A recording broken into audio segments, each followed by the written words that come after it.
ঝাড়গ্রামে চাষের জমিতে চাষ করার সময় উদ্ধার বোমা। স্বাধীনতার পূর্ববর্তী ইংরেজদের বোমা। কৌতূহল আক্রান্ত এলাকার মানুষজনদের মধ্যে। স্বস্তির বৃষ্টি নেমেছে বঙ্গে। বৃষ্টির পরেই চাষের কাজ শুরু করে চাষিরা। ঝাড়গ্রাম জেলার গোপীবল্লভপুর 1 নম্বর ব্লকের ভুলনপুর গ্রামে চাষের জমিতে ট্রাক্টর দিয়ে চাষের সময় হঠাৎই দেখতে পান লোহার সিলিন্ডারের আকারের বস্তু। বস্তুটির উপর থেকে মাটি ঢাকার কারণে প্রথমে বুঝতে পারেননি। বস্তুটিকে কোদাল দিয়ে আঘাত করলে বোঝা যায় এটি একটি লোহার তৈরি। দীর্ঘদিন মাটির নিচে থাকার ফলে জং পড়ে গেছে। ট্রাক্টর ড্রাইভার সহ চাষি প্রথমে স্তম্ভিত হয়ে পড়েন জিনিসটি দেখার পর। পরে তারা বুঝতে পারেন দীর্ঘ 20 বছর আগে ওই ধরনের একটি লোহার বোমা পাওয়া গিয়েছিল। বোমাটিকে সেই সময় রাজ্য পুলিশ প্রশাসন ও কেন্দ্রীয় পুলিশ প্রশাসনের সহযোগিতায় বোমা স্কোয়াডকে সঙ্গে সক্রিয় করা হয়েছিল। এলাকার বাসিন্দা শ্যামাপ্রসাদ মণ্ডল ও বিশ্বজিৎ রাউত জানান, এর অনেক পুরাতন গল্প রয়েছে। 1942 থেকে 47 সালের সময় ইংরেজরা ব্যবহার করত এই ধরনের বোমা।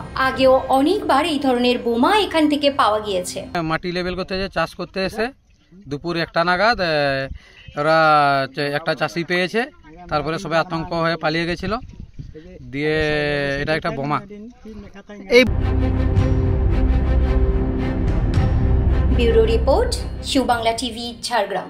ইউ বাংলা টিভি হৃদয় ছুঁয়ে যায়।